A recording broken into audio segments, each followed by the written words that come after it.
strong face, but when we all saw Chris walking off the court with the facial expression that he had, it was tough not to think the worst. And we all had a sick feeling in our stomach, because those of us from the inside, we knew how important he was. We've said it for 2 years that he was our most important player, that he allowed all of the pieces to fit and work because of his versatility, and he can play him in so many different ways on both ends of the court.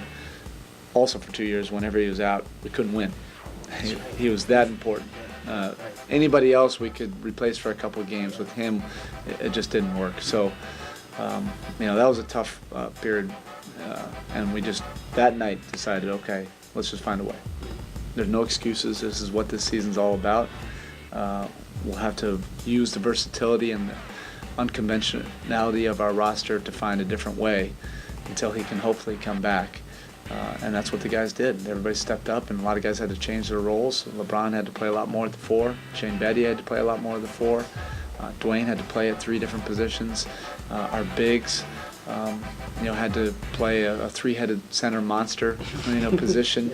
But everybody, I think from that point on, just said, okay, here's everything on the table.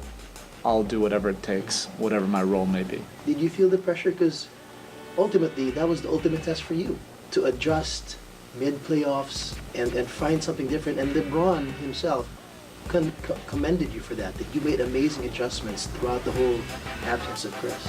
It was really the players accepting and understanding that they would just do whatever it took. Okay. And we would have to figure this out on the fly. The guys were really terrific during that series, and there was something about that moment when your back is against the wall, one of your most important players go out, that it strengthened us, our resolve, and instead of a panic, everybody just went to work and said, okay, let's figure out how to get this done. And I really truly feel that helped develop some toughness and character. That if we didn't necessarily have that moment, I don't know if we would have had it in the later rounds or even to get by Indiana.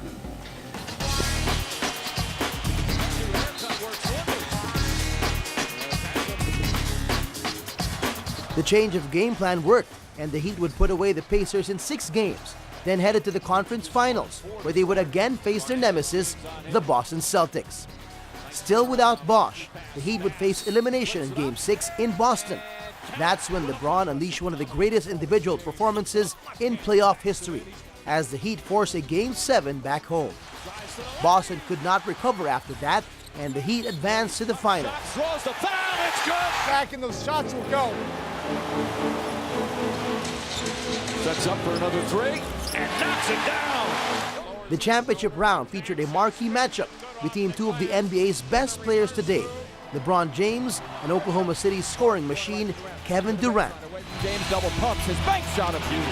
Kevin Durant quiets the crowd. The Durantula guided the Thunder to a come-from-behind win in Game 1. But with Bosh's return and LeBron's all-around brilliance, the Heat would sweep the next 4 games to finally claim their destiny.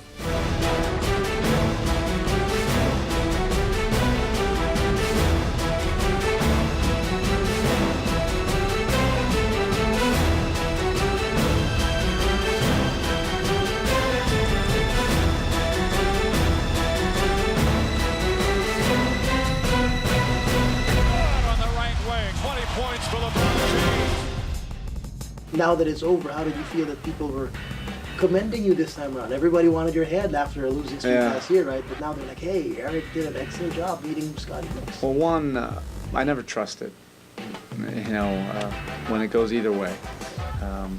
But also, I think it's unfair.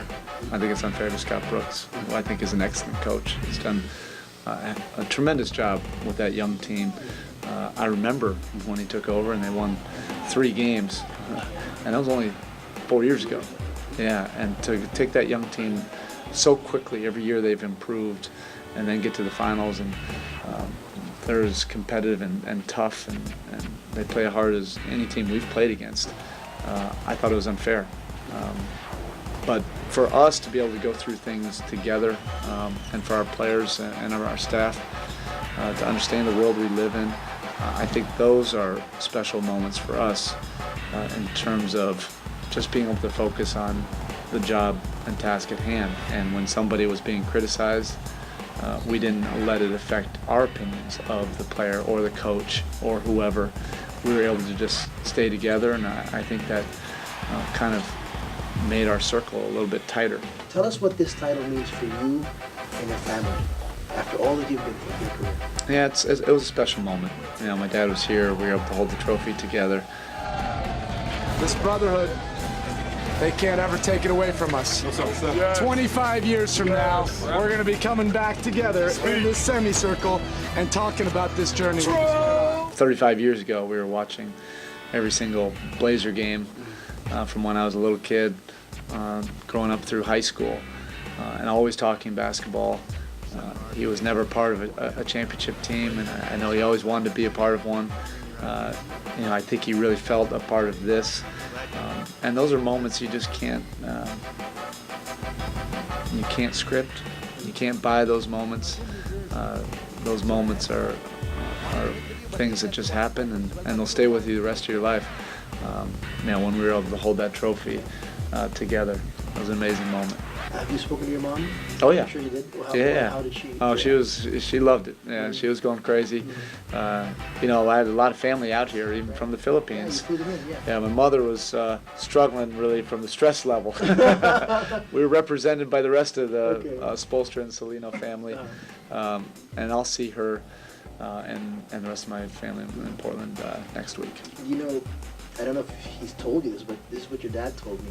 I asked him if he ever, at one point, saw you as a champion coach, and he said he saw it the moment you became a head coach, like 4 or 5 years ago. Yeah.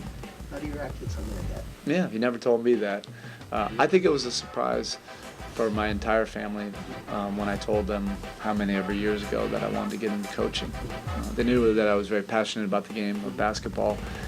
They also saw the pros and cons of this profession, you know, of the negative criticism sometimes, and the volatile nature sometimes of the stability, lack of stability, sometimes getting fired and hired in different cities. But once they saw how passionate I was about it, and then saw how fortunate, you know, sometimes you have to be really lucky in this business, and I've been with this organization for 17 years to work for Mickey Harrison, our owner, and Pat Riley for all of those 17 years. It doesn't happen very often in sports. This is a first-class organization. You know, I feel very blessed to have the opportunity to coach for this team and then to win a championship with this organization. But, it worked out well. The game is global. That it's not owned by America, as we know, anymore, and it just takes the right timing. It takes the right circumstance. Maybe it'll be a fill-in.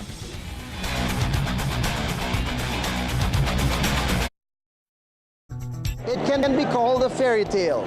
Once upon a time, a kid dreamed of being an NBA player, but that did not end in happily ever after. Instead, he started his way in the video room as a video coordinator, then moving his way up to a scout, and then assistant coach, and then the youngest head coach, and now an NBA champion coach.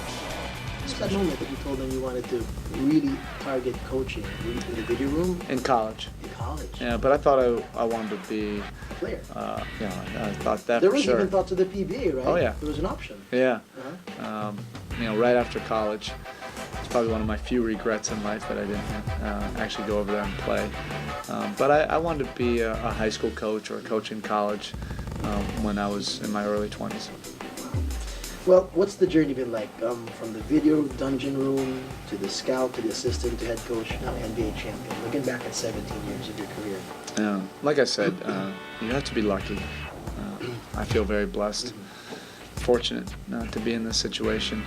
When I first started 17 years ago as a video coordinator for Coach Riley, I really thought it was going to be a temporary job to hopefully put something on the resume, get some great experience, and maybe, you know, get a coaching job in college somewhere.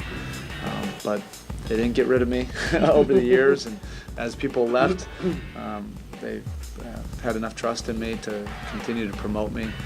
And that's what makes this organization special. The majority of us have worked together for 17 years. So we know each other and each other's families, like we are family. And when you have an opportunity to finally climb the mountain together, it makes it that much more gratifying. Well, we can't take this out of the discussion now that we're so proud of a Filipino champion coach.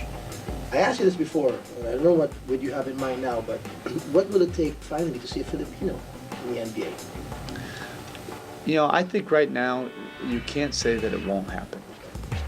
There's too many things that are happening. The game is global, that it's not owned by America, as we know, anymore. Players are coming from every different region, and it just takes the right time, it takes the right circumstance. Maybe it'll be a Phil Lamb, that grew up in the States. Maybe it's somebody that is growing up playing in the fields and somewhere in the Philippines right now, and you just don't know the level of coaching or teaching that he's getting and the opportunity that he gets.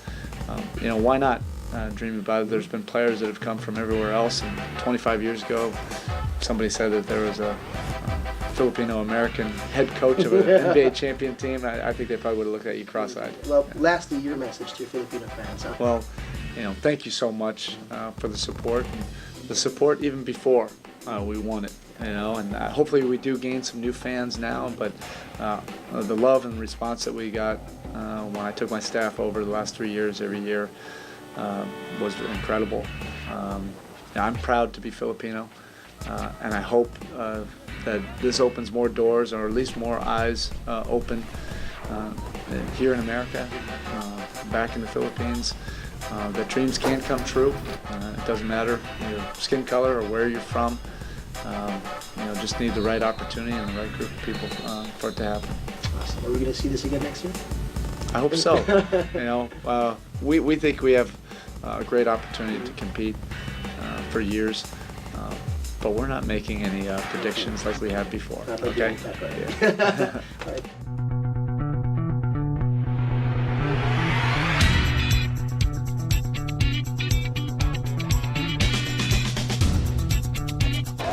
What may be called a crazy dream 20 years ago is what got Coach Spo to where he is today.